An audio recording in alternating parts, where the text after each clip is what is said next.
Bueno, vamos a estar considerando en esta mañana el Salmo 42. Los invito a abrir sus Biblias en el Salmo 42 y también el 43. Estaba buscando y esta predicación, o este Salmo, tanto el 42 como el 43, más o menos, hace unos 3 años y un poquitito más, nuestro pastor lo estaba dando en la iglesia, allí en Regina. Así que hoy lo vamos a estar volviendo a considerar, me pareció apropiado, sobre todo por estos tiempos que estamos pasando, viviendo, donde puede haber tristezas, y muchas veces esas tristezas se pueden convertir en afanes, como vamos a ver que le pasó al salmista. En la acumulación de las aflicciones y a pesar de sus crisis de fe, el salmista no cesa de exhortarle a su alma que espere en Dios. Si ya lo tienen, Salmo 42, en la Reina Valera dice así: al músico principal, masquil de los hijos de Coré. Como el ciervo brama por las corrientes de las aguas, así clama por ti, oh Dios, el alma mía. Mi alma tiene sed de Dios, del Dios vivo. ¿Cuándo vendré y me presentaré delante de Dios? Fueron mis lágrimas mi pan de día y de noche, mientras me dicen todos los días, ¿dónde está tu Dios? Me acuerdo de estas cosas y derramo mi alma dentro de mí, de cómo yo fui con la multitud y la conduje hasta la casa de Dios, entre voces de alegría y de alabanza del pueblo en fiesta. ¿Por qué te abates, oh alma mía, y te turbas dentro de mí? Espera en Dios, porque aún he de alabarle, salvación mía y Dios mío. Dios mío, mi alma está abatida en mí. Me acordaré, por tanto, de ti desde la tierra del Jordán y de los Hermonitas, desde el monte de Misá. Un abismo llama a otro a la voz de tus cascadas. Todas tus ondas y tus olas han pasado sobre mí, pero de día mandará Jehová su misericordia y de noche su cántico estará conmigo y mi oración al Dios de mi vida. Diré a Dios, roca mía, ¿por qué te has olvidado de mí? ¿Por qué andaré yo enlutado por la opresión del enemigo? Como quien hiere mis huesos, mis enemigos me afrentan, diciéndome cada día, ¿dónde está tu Dios? ¿Por qué te abates, oh alma mía, y por qué te turbas dentro de mí? Espera en Dios, porque aún he de alabarle, salvación mía y Dios mío. Seguimos, Salmo 43. Júzgame, oh Dios, y defiende mi causa. Líbrame de gente impía y del hombre engañoso e inicuo. Pues que tú eres el Dios de mi fortaleza, ¿por qué me has desechado? ¿Por qué andaré enlutado por la opresión del enemigo? Envía tu luz y tu verdad, estas me guiarán, me conducirán a tu santo monte y a tus moradas. Entraré al altar de Dios, al Dios de mi alegría y de mi gozo, y te alabaré con arpa, oh Dios, Dios mío. ¿Por qué te abates, oh alma mía, y por qué te turbas dentro de mí? Espera en Dios, porque aún he de alabarle, salvación mía y Dios mío. Hay un término que se dio a conocer en la Edad Media, un autor a mediados del siglo XVI, escribió un poema y lo tituló La noche oscura del alma. Luego los cristianos conservadores, los reformadores acuñaron ese término para utilizarlo y describir una fase en la vida espiritual de una persona marcada por un sentido de soledad y desolación por parte de Dios. Dice, o mejor dicho, Sproul, escribió con respecto a este tema. Escuchen, un poquito larga la cita, pero vale la pena. Dice, la noche oscura del alma Este fenómeno describe una enfermedad que los más grandes de los cristianos han sufrido de vez en cuando. Fue la enfermedad que provocó que David empapara su almohada de lágrimas. Fue la enfermedad que le ganó el sobrenombre a Jeremías, el profeta llorón. Fue la enfermedad que afligió tanto a Martín Lutero que su melancolía amenazaba con destruirlo. Este no es un ataque normal de depresión, sino que es una depresión que está vinculada a una crisis de fe. Una crisis que viene cuando uno siente que la ausencia de Dios o da lugar a una sensación de abandono por parte de Él. La depresión espiritual es real y puede ser aguda. Nos preguntamos cómo una persona de fe, un cristiano, puede experimentar tales descensos espirituales, pero lo que sea que la provoca no se aleja de su realidad. Continúo. Dice, nuestra fe no es una acción constante, es móvil, vacila. Nos movemos de fe en fe y entre tanto podríamos tener periodos de duda cuando clamamos, Señor, ayuda a mi incredulidad. También podemos pensar que la noche oscura del alma es algo completamente incompatible con el fruto del Espíritu Santo. No solo con el de la fe, sino también con el del gozo. El fruto del gozo, dice el autor. Sigue diciendo, una vez que el Espíritu Santo ha inundado nuestros corazones con un gozo inefable, ¿cómo puede haber espacio en esa cámara para tal oscuridad? Es importante para nosotros hacer una distinción entre el fruto espiritual del gozo y el concepto cultural de la felicidad. Un cristiano puede tener gozo en su corazón mientras todavía hay depresión espiritual en su cabeza. El gozo que tenemos nos sostiene a través de estas noches oscuras y nunca se apaga por la depresión espiritual. El gozo del cristiano es uno que sobrevive a todas las crisis en la vida. Precioso. Así lo exponía Sproul. Ahora bien, en este salmo, el Salmo 42 y 43, permítanme decirles que en primer lugar, que creemos que tanto el Salmo 42 y el Salmo 43, muchos eruditos creen lo mismo, fueron en el original un solo salmo. Permítanme darles algunas evidencias internas y externas, rápidamente, algunas internas que saltan a la vista. Por ejemplo, la repetición en 3 ocasiones del famoso estribillo que dice en el capítulo 42, versículo 5, ¿por qué te abate su alma mía y te turbas dentro de mí? Espera en Dios porque aún he de alabarle, salvación mía y Dios mío. Se repite en el versículo 11 del mismo capítulo y en el versículo 5 del capítulo 43. El doble uso de las mismas afirmaciones teológicas y expresiones poéticas. Por ejemplo, en el capítulo 42, versículo 9, dice, diré a Dios, roca mía, ¿por qué te has olvidado de mí? Porque andaré yo enlutado por la opresión del enemigo. Esto también se repite en el capítulo 43, versículo 2. En la segunda parte, porque andaré enlutado por la opresión del enemigo. Luego, también en el versículo 42, si bien no están en distintos capítulos, hay 2 repeticiones que valen la pena, que es el versículo 3, cuando el salmista dice, fueron mis lágrimas mi pan de día y de noche, mientras me dicen todos los días, ¿dónde está tu Dios? Eso también se repite y vale la pena mencionarlo en el mismo capítulo, el versículo 10, en la última parte, diciéndome cada día, ¿dónde está tu Dios? La realidad es que el descubrimiento de manuscritos hebreos antiguos presentan ambos salmos como una sola composición.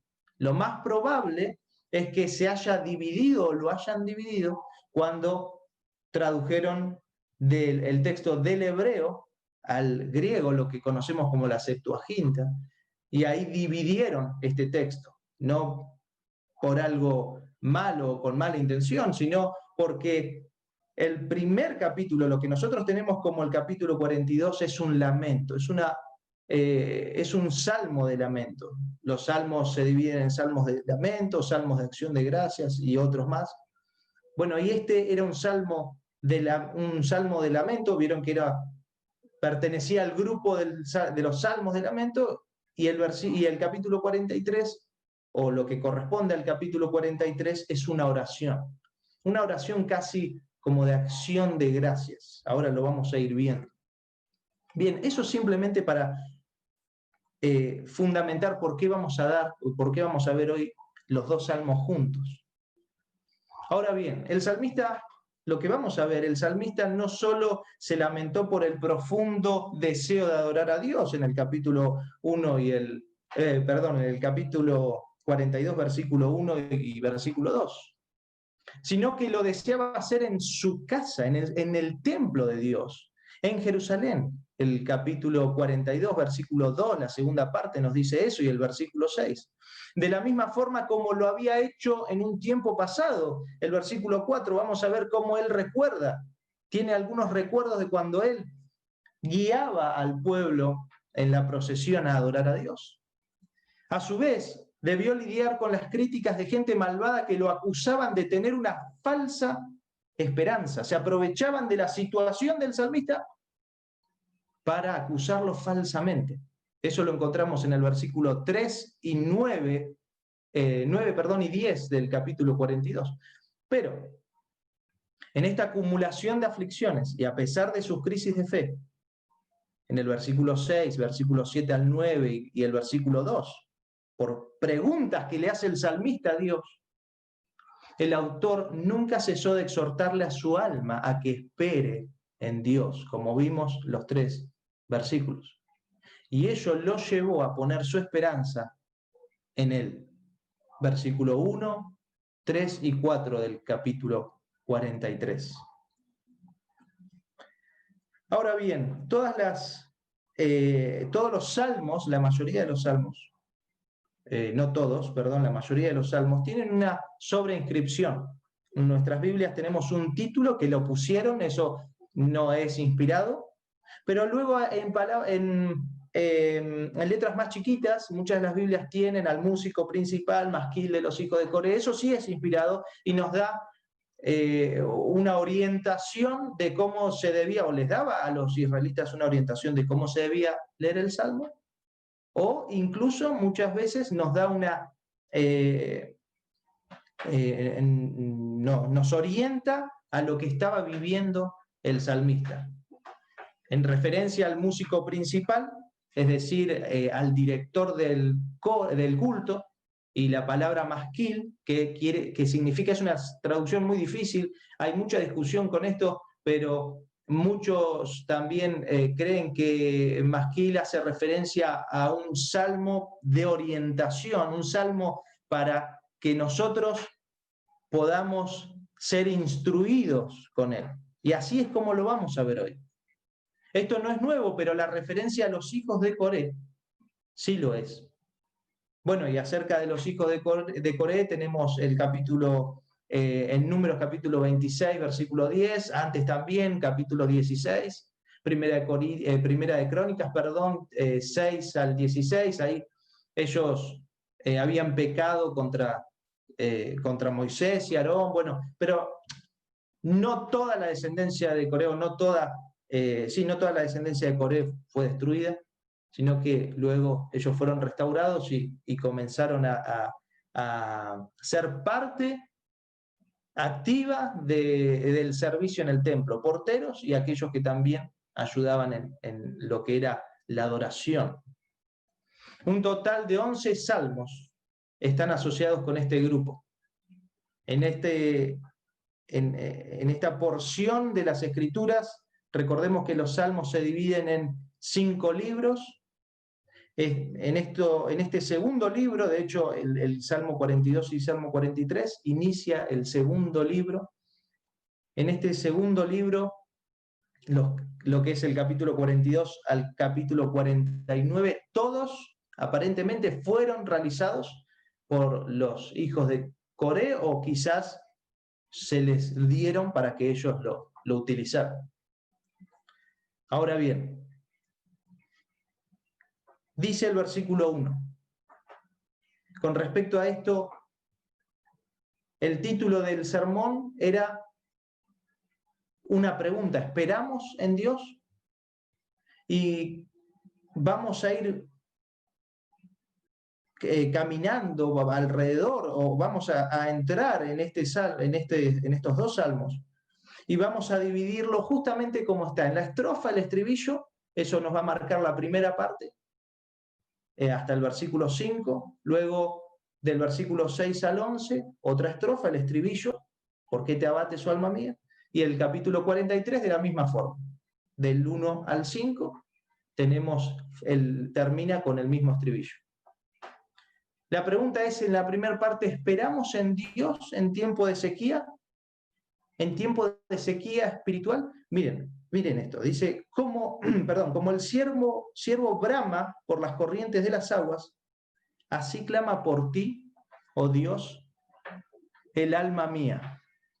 De la misma forma que un ciervo busca las corrientes de las aguas, el salmista trata de lograr con este símil, lo que se conoce en lo que es lenguaje, figuras de lenguaje o figuras de dicción, de las formas en que escribían las poesías hebreas. No podemos, otra cosa que debemos recordar cuando vamos a los salmos, no están escritos como nosotros conocemos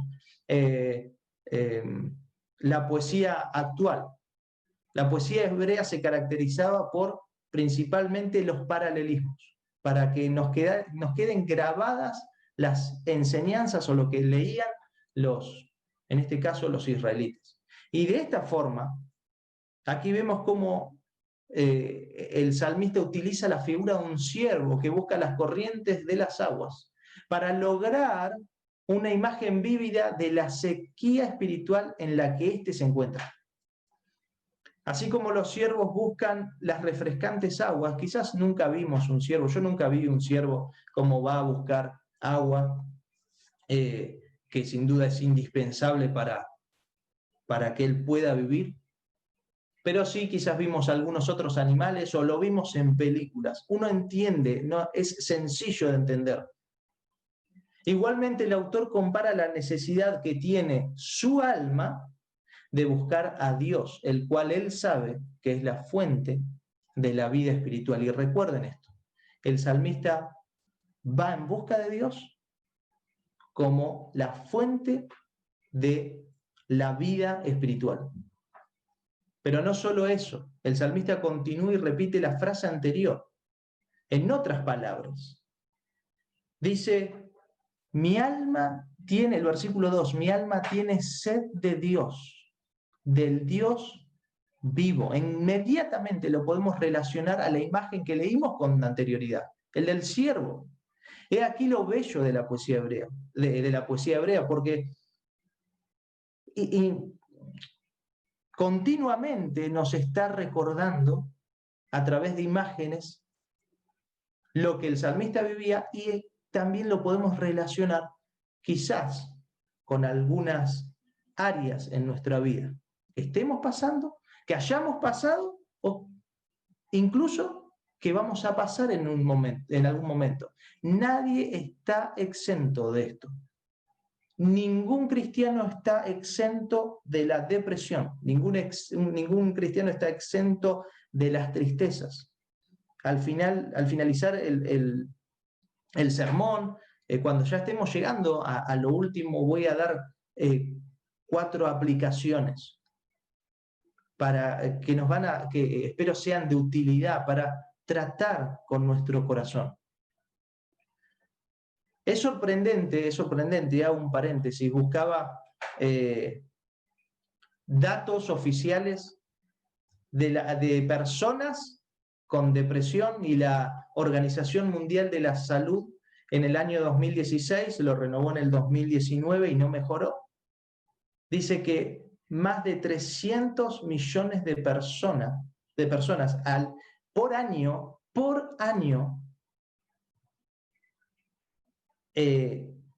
se vuelcan a la depresión.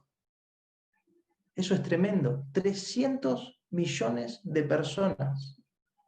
nuevas. Y esto se va incrementando y también se incrementó a causa de esta conocida pandemia. Sigue diciendo el salmista en el versículo 2, cuando dice, mi alma tiene sed de Dios, del Dios vivo. Fíjense, dice y hace la primera pregunta. ¿Cuándo vendré y me presentaré delante de Dios? Es muy sugestivo también cómo se lo relaciona a Dios con la fuente de agua viva. Acompáñenme a Jeremías 12:13. Jeremías capítulo 2, versículo 13. Jeremías utiliza este mismo recurso y dice, porque 2 males ha hecho mi pueblo, me dejaron a mí, fíjense Dios, diciendo, fuente de agua viva, y cavaron para sí cisternas rotas que no retienen agua. Y eso también lo podemos ver en el capítulo 17 de Jeremías, versículo 18, en el Salmo 36, y aún nuestro Señor Jesús, en Juan capítulo 4, versículo 14, dice, mas el que bebiere del agua que yo le daré, no tendrá sed jamás, sino que el agua que yo le daré será en él una fuente de agua que salte para vida. Miren, es increíble cómo se utiliza en las Escrituras este recurso del agua para relacionarlo con Dios, como el único que puede darnos esa agua, esa agua que puede saciarnos realmente. Entonces el salmista continúa y pregunta, ¿cuándo vendré y me presentaré delante de Dios? Esto equivale a cuando estamos enojados. Eso es una expresión que sale de adentro de su corazón. Por ejemplo, cuando estamos enojados o felices y lo expresamos a través de algún sentimiento, por medio de, no sé, supongamos, nos golpeamos el dedo chiquito del pie, ¡ay! Y nos sale esa expresión. El salmista hace lo mismo con este recurso. ¿Cuándo vendré y me presentaré delante de Dios? Dice él. Incluso esta misma pregunta probablemente puede estar haciendo referencia al templo, a la casa de Dios, donde este líder espiritual acostumbraba a participar de sus actividades litúrgicas para ver a su Dios, como también lo expresaría David en el Salmo 27. En el Salmo 27, 4 dice, una cosa he demandado a Jehová, esta buscaré, que esté yo en la casa de Jehová todos los días de mi vida para contemplar la hermosura de Jehová y para inquirir en su templo. Es muy importante recordar, hermanos, porque quizás lo pasamos por alto, que la adoración en el templo era algo muy significativo para el israelita. Un gran porcentaje de los habitantes de Israel vivía a muchos kilómetros del templo. Solo los que vivían cerca de Jerusalén podían visitar el templo regularmente si era necesario. Ahora bien, este israelita, o mejor dicho, el israelita practicante, podría haber viajado allí 3 veces por año, según lo que exigía la ley en Éxodo capítulo 23, versículos 15 al 17. En consecuencia, es posible que muchos israelitas vieran el templo muy pocas veces en su vida. Pero este no es el caso del autor del Salmo. Vamos a ver cómo él estaba activo en la adoración al templo. Sabemos que la adoración de Israel se centraba alrededor del espacio sagrado, es decir, el templo, y de sus tiempos sagrados o fiestas sagradas. Inmediatamente que el salmista pregunta y tiene esa expresión, el versículo 3 dice, fueron mis lágrimas mi pan de día y de noche, mientras me dicen todos los días, ¿dónde está tu Dios? Esta incapacidad de estar en el templo lo llevan al autor a llorar, pero no es un llantito, no es, oh, bueno, me siento mal y bueno, pero ya va a pasar. Dice literalmente que su comida fueron sus propias lágrimas. fueron mis lágrimas, mi pan de día y de noche. De la misma forma, el salmista, como cuando nos quiso mostrar que el agua viva, era aquella, lo relacionaba con Dios y era el único que podía saciarlo. A través de esta metáfora de las lágrimas continuas nos muestra eso, que fueron sus lágrimas, su pan, su comida. Al percatarse de esa dolorosa realidad, las personas que le rodean le preguntan inmediatamente, ¿dónde está tu Dios? Que era una manera de reprochar su fidelidad y una forma de criticar su devoción, perdón. Y también es importante que cuando leamos y encontremos en las Escrituras que los impíos se dirigen a Dios de esta forma, o le preguntan a un creyente, ¿dónde está tu Dios? O como el versículo que dice el necio en su corazón que no hay Dios. Eso no quiere decir que ellos son ateos, que no creen en Dios. Ellos creen en Dios, saben que hay un Dios, de hecho tienen sus propios dioses. Ellos lo que están tratando de decir con eso, y en particular con ese versículo, cuando dice el necio en su corazón no hay Dios, es no quiero a Dios, no lo quiero. O, es más, ojalá que no existiese para que yo pueda vivir mi vida. Sería algo de esa forma. De hecho, el ateísmo, lo que nosotros conocemos como ateísmo actualmente, es algo muy nuevo. Si bien los griegos comenzaron con algunas ideas, el auge o el ateísmo cobró fuerza en lo que se conoció como la época de la Ilustración, allá por el 1700. Así que más de 400 años no tiene el ateísmo. En referencia a esto, entonces, esta pregunta que le hacen estas personas, esta gente impía, como vamos a ver después, tiene un otro efecto. Transmite implícitamente el sarcasmo de las personas infieles que critican al pueblo de Dios cuando pasan por alguna tribulación o cuando no les va bien en la vida. Y lo conocemos, hermanos. Esto, pero vos sos cristiano. Pero vos no sos cristiano. ¿Por qué estás triste? ¿Por qué te pones así? ¿Por qué te enojas?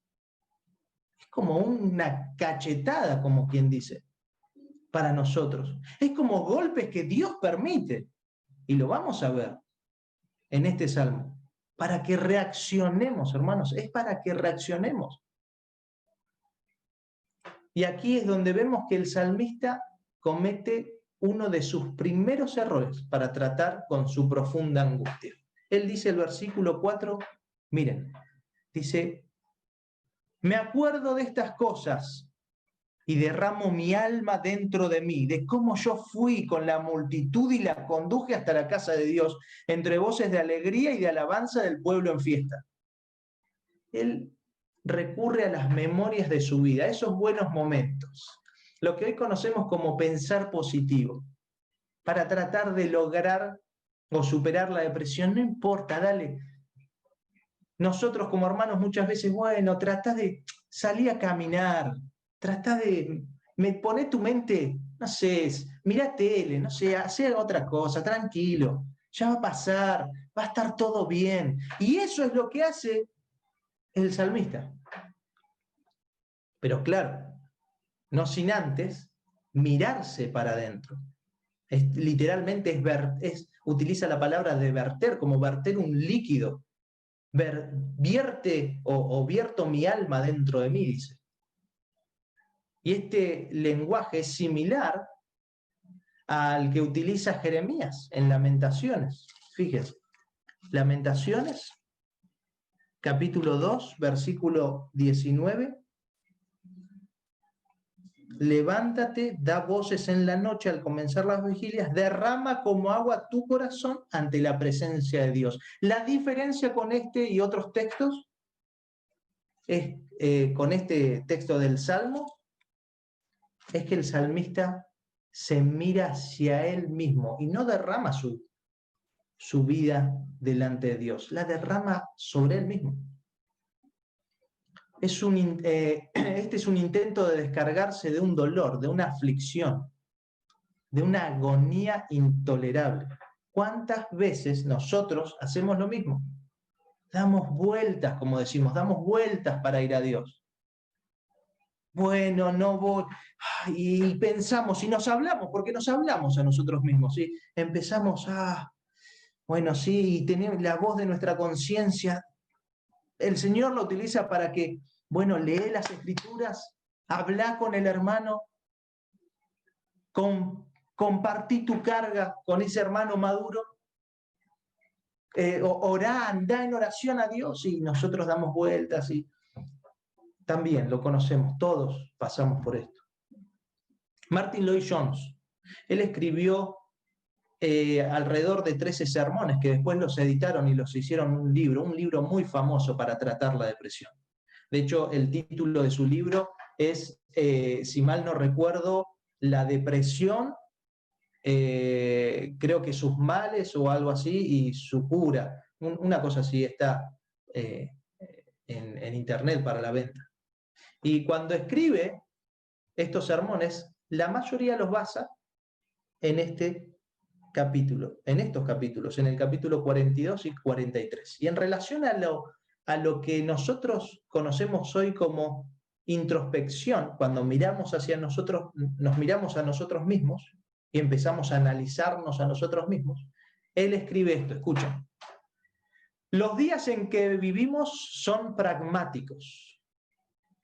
Es decir, la gente de hoy no tiene interés en la verdad, sino en los resultados. Solo quieren saber si algo funciona. Andamos tan deprisa que todo lo que queremos es ya, es de inmediato. Creemos que toda verdad puede formularse en unos cuantos minutos. Pero lo cierto es que esto no es posible. Y la razón por la que muchos hoy en día viven vidas cristianas superficiales es porque no quieren dedicar tiempo para un correcto autoexamen a la luz de las Escrituras. ¿Cuál es la diferencia entre examinarse a uno mismo y volverse introspectivo? Propongo, dice Martin Lloyd-Jones, dice, propongo que pasamos del autoexamen a la introspección cuando no hacemos más que examinarnos solamente a nosotros mismos. Y cuando tal autoexamen llega a ser el objetivo principal y de mayor importancia en nuestra vida. Cuando siempre y por costumbre ponemos nuestra alma, y es precioso como lo pone él acá, dice, en una mesa de disecciones. Cuando hacemos eso, hemos caído ya en la introspección. Empezamos a pensar, empezamos, si yo hubiera hecho esto, si yo no le hubiera dicho lo otro, seguro que, si a mí me fuera, o si yo tuviera otro trabajo, si yo haría tal cosa, si yo fuera lo otro, si yo viviría en tal lugar, si yo no estaría enfermo, y el objetivo es el yo, nosotros mismos. Esto no sirve de nada. Y hago un paréntesis, y no quiero herir susceptibilidades, pero he ahí lo errado de la psicología, y sobre todo la psicología cristiana. Son términos que no se pueden juntar. Un médico está bien. Si tenemos algún dolor, algo, bueno, vayamos al médico, nos va a dar una pastilla, pero ¿saben qué? Los médicos mismos, cuando ven que no pueden tratar con el alma, con esa parte inmaterial, les dicen, bueno, tenés que también ir a ver a un psicólogo.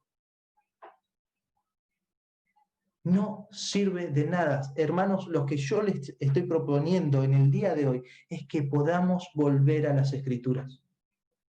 Es que veamos, es que podamos ir a las Escrituras, hablar con hermanos, hablar con nuestro pastor si es necesario, buscar consejo.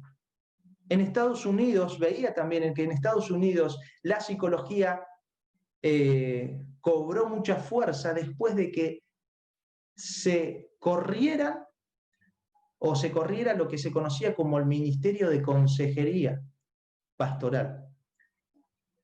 Los médicos, hubo un año que los médicos en Estados Unidos le recomendaban a las personas anda a ver a este pastor, no anda a ver a este psicólogo. Los médicos. Ahora bien, el punto de partida correcto, Martin Lloyd Jones nos da un par de preguntas para ver cuál sería el punto de partida correcto en relación a esto, en la introspección, o mejor dicho, el autoexamen, perdón.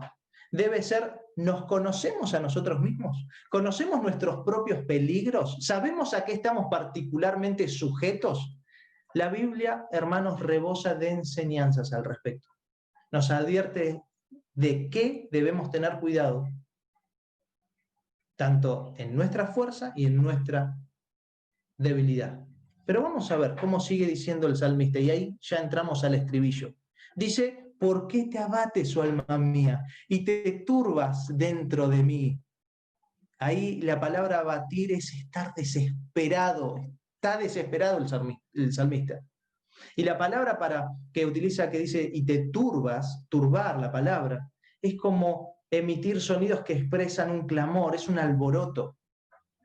En algunos textos de la Biblia lo utilizan como muchos perros ladrando. Y también conocemos eso. Estamos ahí entre esas dos situaciones, desesperados y todos esos pensamientos que nos agobian. Y dice el salmista, espera en Dios, porque aún he de alabarle, salvación mía y Dios mío. Se predica él mismo. El salmista le habla a su propia alma y se reprende por el desaliento. Obviamente se continúa hablando a él, a sí mismo. Es como cuando decimos, ¿por qué haces eso? ¿Por qué haces eso, Ezequiel? ¿Por qué lo haces? ¿Por qué decís tal cosa? ¿Qué nabo que sos? ¿Por qué hiciste tal cosa? Pero si vos sos un hijo de Dios, espera en Él. Pero vamos a ver si funciona, si le funcionó, si fue a Dios adecuadamente. Y acá entramos en la segunda parte. Ahora el salmista va a pasar de un estado de sequía a un estado de tempestades. La pregunta es, ¿esperamos en Dios en medio de las tempestades de nuestra vida? Dios mío, fíjense, después del estribillo, nos encontramos con el versículo 6 y dice, Dios mío, mi alma está abatida en mí. No sirvió de nada. El salmista prosigue en su depresión. La experiencia de dolor persiste, la depresión continúa, la angustia se mantiene. Pero la diferencia es que ahora él, en lo anterior, él recuerda, o sea, él va al pasado y trata de traer al presente algunos recuerdos para sentirse bien, pero ahora él vamos a ver cómo lidia con los problemas en el presente. Dice, me acordaré, por tanto, de ti desde la tierra del Jordán y de los hermonitas, dicen la Reina Valera, y de los hermonitas desde el monte de Mizar. La verdad que hay mucha discusión con esto. Cuando leemos particularmente y de los hermonitas, es el monte Hermón, sí, el monte Hermón. La perspectiva geográfica del salmista parece comenzar con un término muy general, la tierra del Jordán, dice primero, y luego se va hacia algo más específico hasta este monte. Por lo general se consideraba que era una cadena montañosa al norte de lo que sería Jerusalén, al norte, bien arriba, cerca de hecho de Galilea. Y el Monte Hermón es uno de los picos más altos, creo que tiene algo de 3.000 metros, pero a donde hay problemas que no se descubrió qué es el monte de Mizar. Se desconoce la ubicación exacta de ese lugar, pero el nombre significa pequeño monte. Quizás el salmista, pensando en esto, y al escribir esto, es muy posible que él se refiere al monte Hermón como pequeño en términos de su santidad en comparación con el monte de Sión, lo que los israelitas consideraban como el lugar de adoración, el monte santo de Jehová. A su vez, nuevamente eso es parte de la belleza de los salmos, porque cuando empezamos a investigar cómo es ese lugar, esa parte geográfica, sabemos que es una zona montañosa de cascadas. Eso nos lleva al versículo siguiente. Miren qué precioso. Un abismo llama a otro a la voz de tus cascadas. Todas tus ondas y tus olas han pasado sobre mí.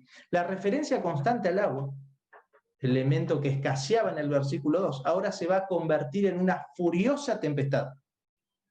Se sentía tan abrumado que comparó su situación actual con un diluvio.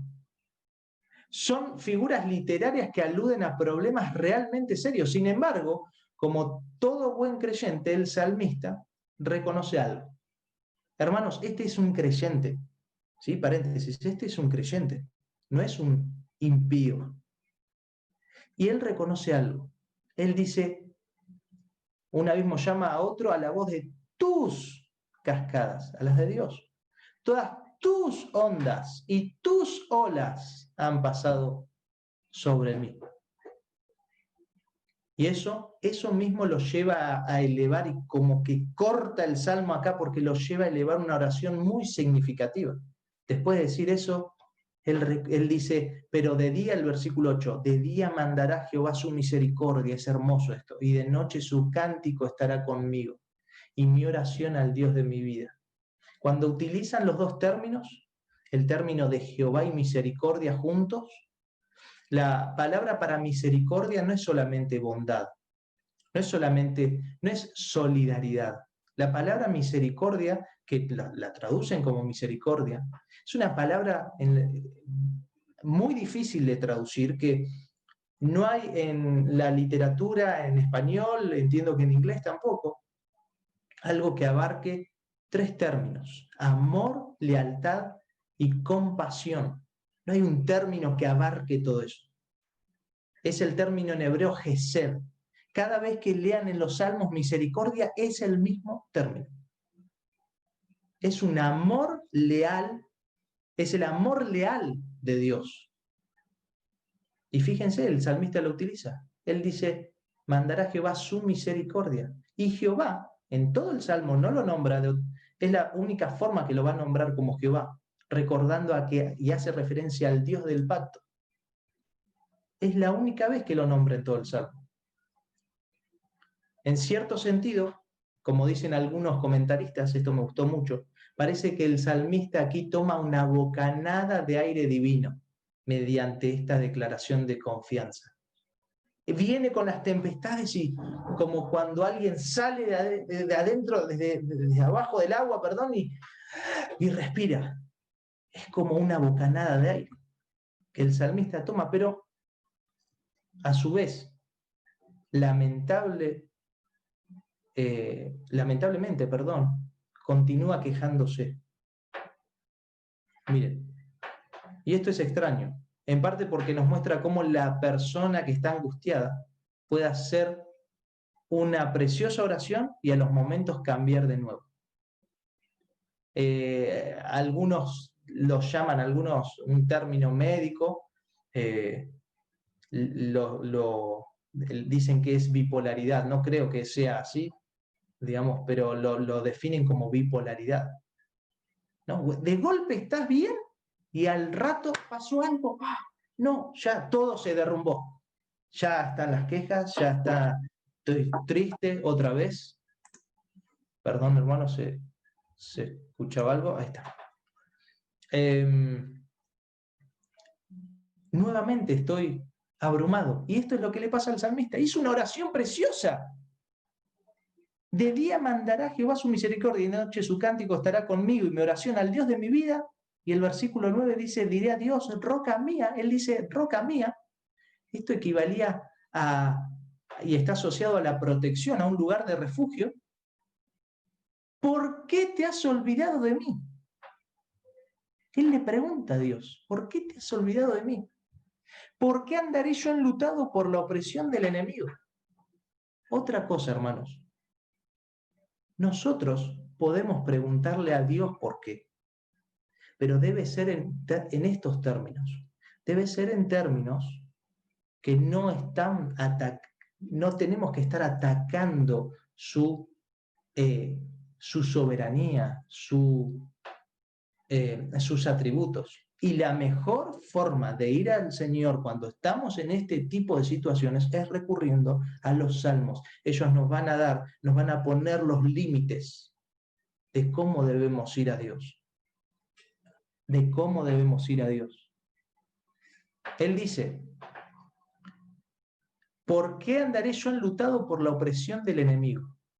Como quien hiere, el versículo 10, como quien hiere mis huesos, mis enemigos me afrentan, diciéndome cada día: ¿dónde está tu Dios?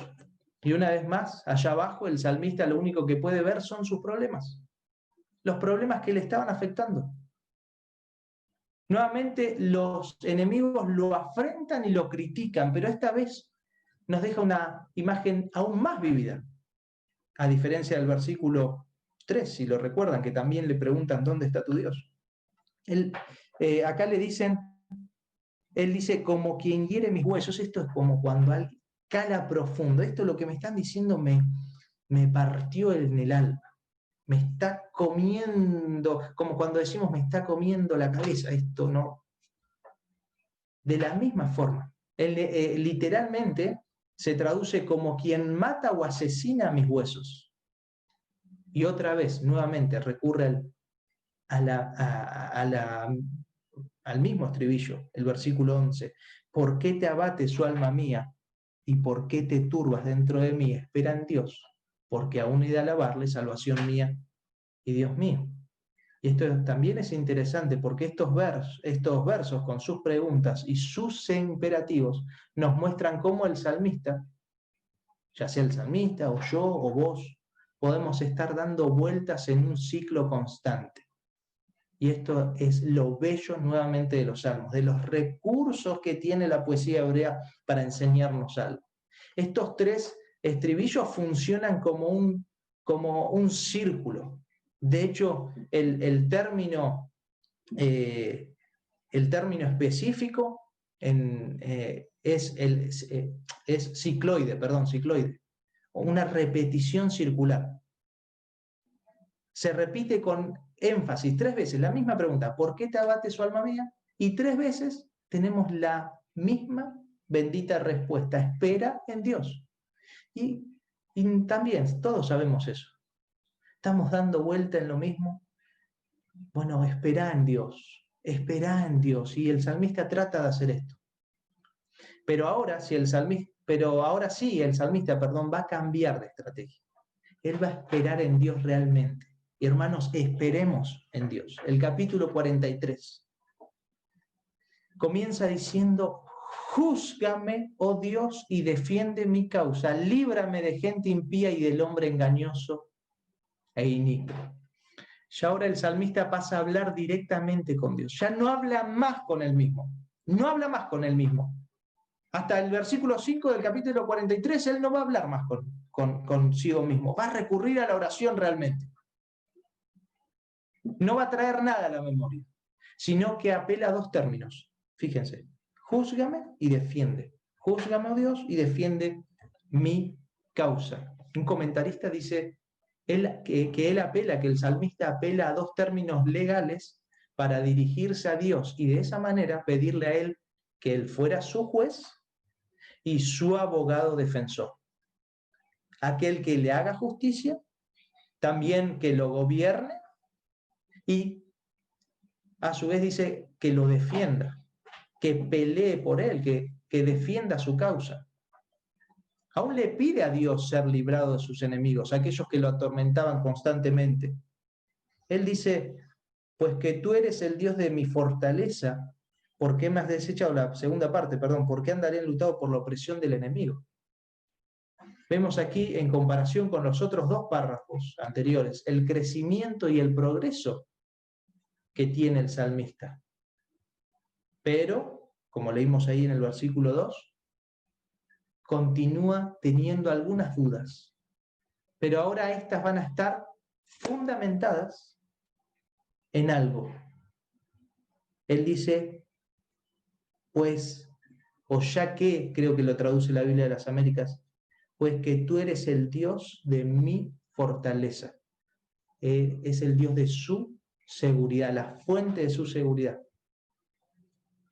Y esto es un lugar fortificado en gran manera. Su oración se basaba en este principio. Incluso se puede plantear de esta forma por qué él iba a andar, por qué él iba a andar de luto o por qué Dios lo había desechado. Lo había desechado. Él dice, Dios, vos me desechaste.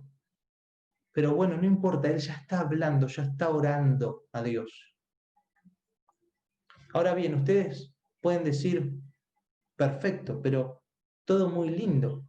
Pero dijiste anteriormente, en el versículo 42:9, que era lo mismo, tanto el 42:9 como el 43:2 es lo mismo. ¿Cuál es la diferencia? La diferencia se encuentra en el tono de esperanza del próximo versículo, del versículo 3. Envía tu luz y tu verdad, estas me guiarán. Esto es hermoso. Cada vez que vamos entrando en esto, es como que, creo que ya veo la luz, como quien dice la luz al final del túnel, ahí está. Envía tu luz y tu verdad, estas me guiarán, me conducirán a tu santo monte. Él sigue hablando con Dios. Y sigue, ahora ya no recurre como al principio, cuando yo iba al templo, cuando yo llevaba en esa procesión a la gente. Dice, tu luz y tu verdad, estas me guiarán, me conducirán a tu santo monte y a tus moradas. Entraré al altar de Dios, al Dios de mi alegría y de mi gozo. Hermoso cómo lo pone ahí a Dios. Es el Dios de su alegría y el Dios de su gozo. Y te alabaré con arpa, oh Dios, Dios mío. Dice un comentarista también que el salmista deseaba con estos mensajeros, lo llama de tu luz y tu verdad, ser dirigido de forma divina. Para llevarlo, en definitiva, lo que él quería, él quería estar en la casa de Dios, él quería estar en el templo, pero él recurre a Dios. Y ahora eso lo vamos a ver más igual en la aplicación. Por último, nuevamente utiliza el mismo estribillo para hablar con su alma abatida.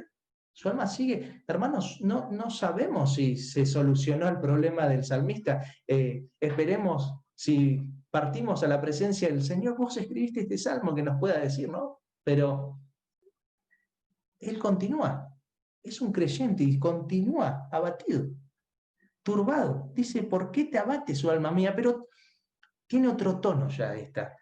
Cuando uno lo lee, tiene otro tono. ¿Por qué te abate su alma mía? ¿Y por qué te turbas dentro de mí? Espera en Dios, porque aún he de alabarle, salvación mía y Dios mío. Ahora bien, ya que, como dije al principio, esto es una composición para instruirnos, instruir a aquellos que escuchan, quiero rápidamente compartir 4 lecciones espirituales, le puse yo 4 lecciones espirituales para entender tanto la depresión y sobreponernos en lo posible de ella. No son ideas propias, lo tomé de una predicación que tuvo hace 5 o 6 años, el pastor Alejandro Pelufo. Me parecieron muy interesantes, muy interesantes. Uno no quiere descubrir la pólvora con esto, como quien dice. No es la idea de tratar de ser originales, sino de ser lo más aplicativo y bíblico posible.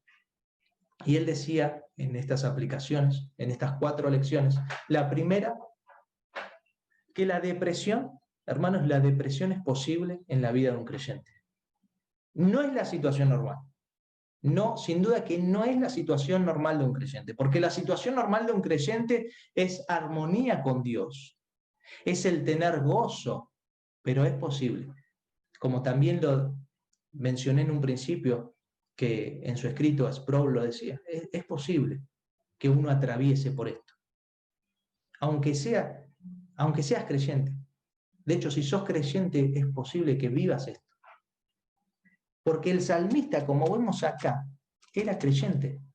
Él creía y confiaba en Dios.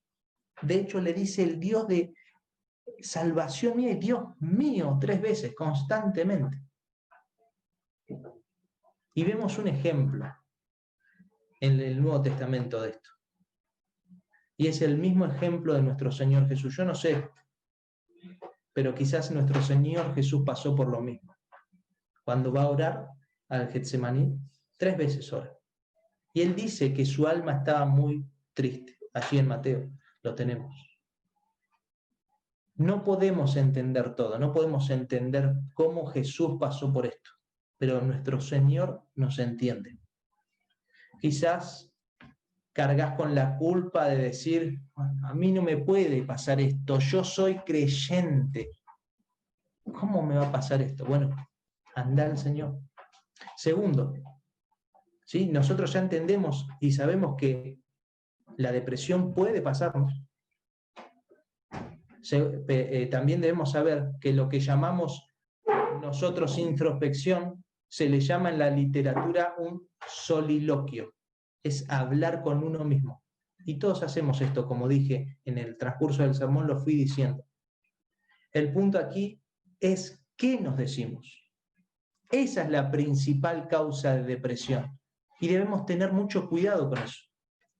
Muchas veces nos mentimos a nosotros mismos como el salmista y este es el gran problema de la depresión. Y acá Alejandro divide las etapas de la depresión en 3 niveles y me pareció muy interesante eso, muy interesante. Él dice que está el nivel más liviano o más ligero, por ponerlo de alguna forma, y lo podríamos relacionar con la tristeza, una sencilla tristeza por cualquier causa, no importa. El nivel más moderado es cuando esa tristeza o angustia interfiere en nuestras actividades diarias.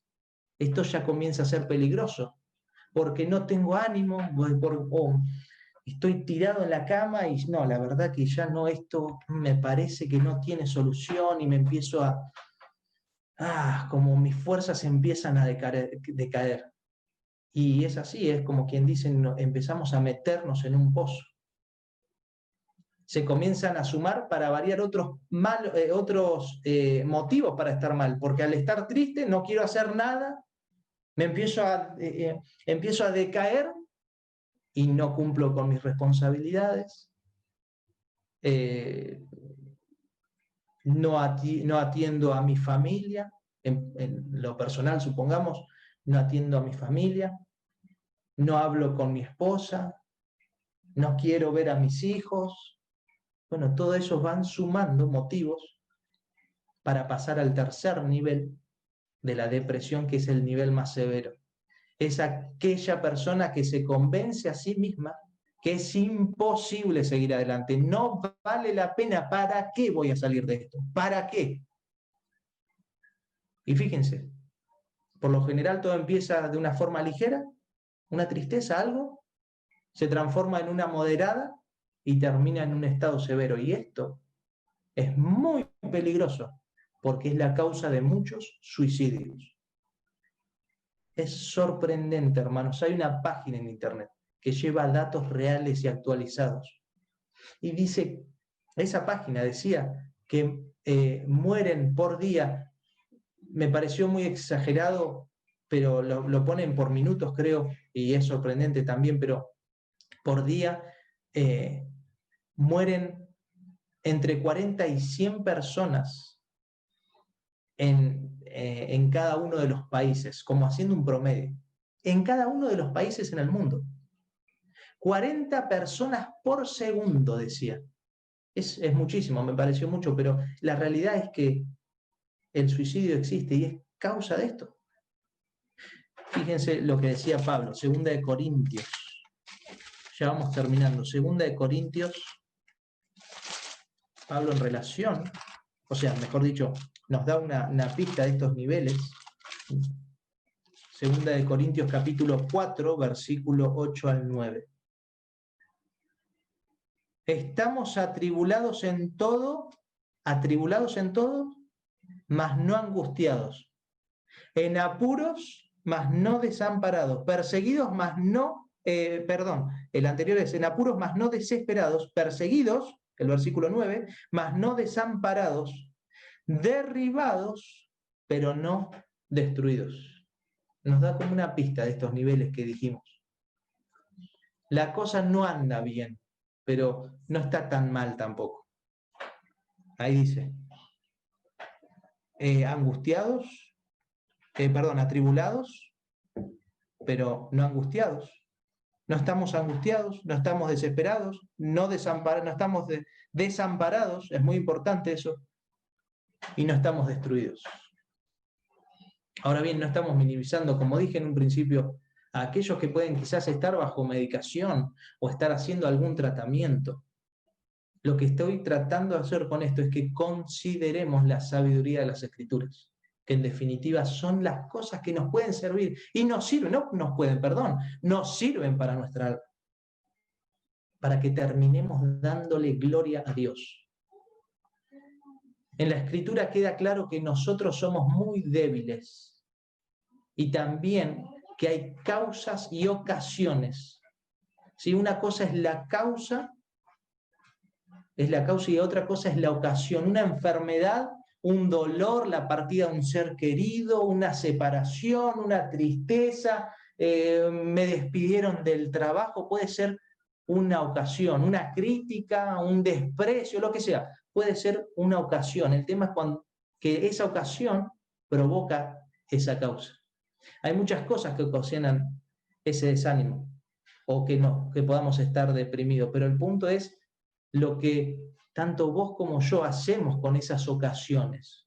Es lo que termina siendo la causa de la depresión. ¿Qué hago con esa ocasión? ¿La manejo bíblicamente? ¿La manejo bíblicamente?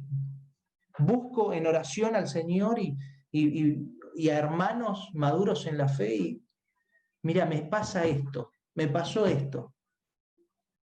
Nosotros no sabemos interpretar, y ese es nuestro problema, no sabemos interpretar las situaciones. Y eso pasó desde la caída de Adán y Eva, cuando pecaron, todas nuestras capacidades han sido arruinadas y tenemos la tendencia de interpretarlas, o de interpretar mal, mejor dicho. Y por eso, algo que dije que lo iba a pasar para después, es los últimos versículos antes del 5, cuando dice que, el versículo 3 del capítulo 43, envía tu luz y tu verdad, estas me guiarán, que dije que lo iba a pasar y lo iba a utilizar en la aplicación. Necesitamos su luz y su verdad. Debemos buscar afuera, dice este pastor, debemos buscar afuera, no adentro de nuestro corazón. Debemos buscar afuera la solución a nuestro problema y no en cualquier lado. Lo debemos buscar en Dios. Él es nuestra luz y nuestra verdad. Debemos estar en comunión con los hermanos. Pidamos ayuda. Acerquémonos a los hermanos. Compartamos nuestras cargas unos a otros. No vas a ser hipócrita. ¿Qué va a decir el hermano si se entera que estoy peleando y estoy luchando con esto? ¿Qué va a pensar? Eso es el enemigo, ese es el diablo, ese sos vos mismo. Es una mentira. Hipocresía es, todo anda fantástico, y por dentro estás que te morís. Eso es hipocresía. Orá por mí, hermano, no estoy bien, orá por mí. Y ese es el cuarto punto, el valor de la oración. Este hombre sale de su pozo depresivo orando a Dios. Señor, llená mi corazón. Que vos, Señor, seas mi deleite. Orá, orá. Vemos 4 versículos, los leemos solamente. Los leemos. La mayoría están en Juan. El Evangelio de Juan. Capítulo 16. Versículo 33. Estas cosas os he hablado, dice el Señor, para que en mí tengáis paz, no en otro lado, en mí tengáis paz. En el mundo tendréis aflicción, pero confiad, yo he vencido al mundo. 2 capítulos antes, versículo 27 del capítulo 14, 27, dice, la paz os dejo, mi paz os doy, yo no os la doy como el mundo la da, no se turbe vuestro corazón ni tenga miedo.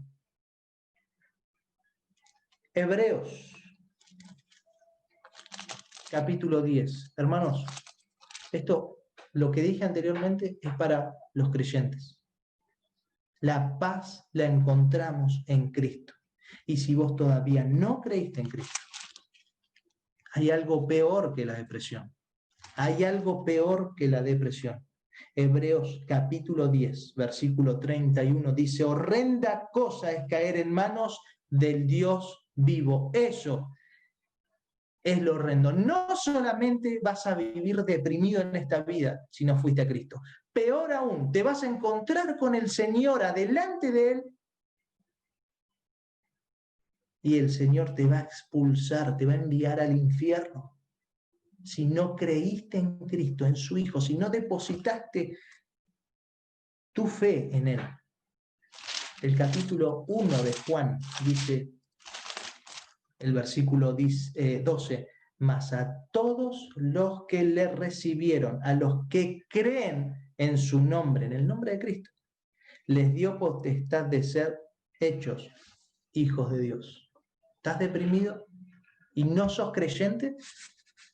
Confía en Cristo primeramente. Ese no es tu principal problema. De hecho, no es tu problema.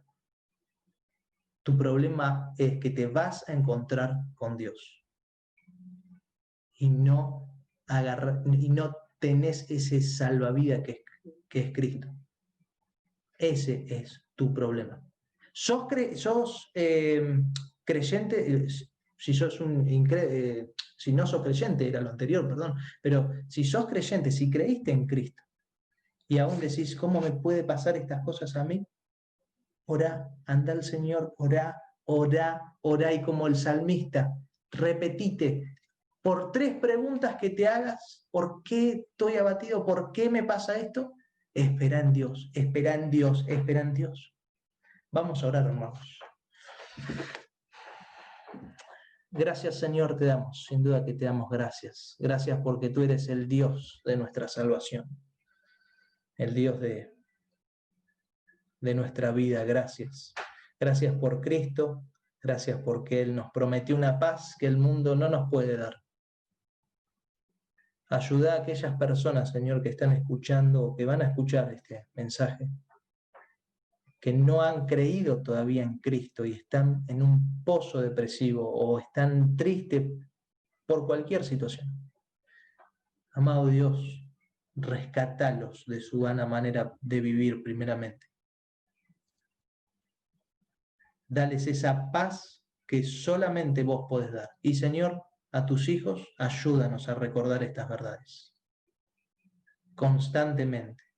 En el precioso nombre de tu Hijo Cristo oramos. Amén.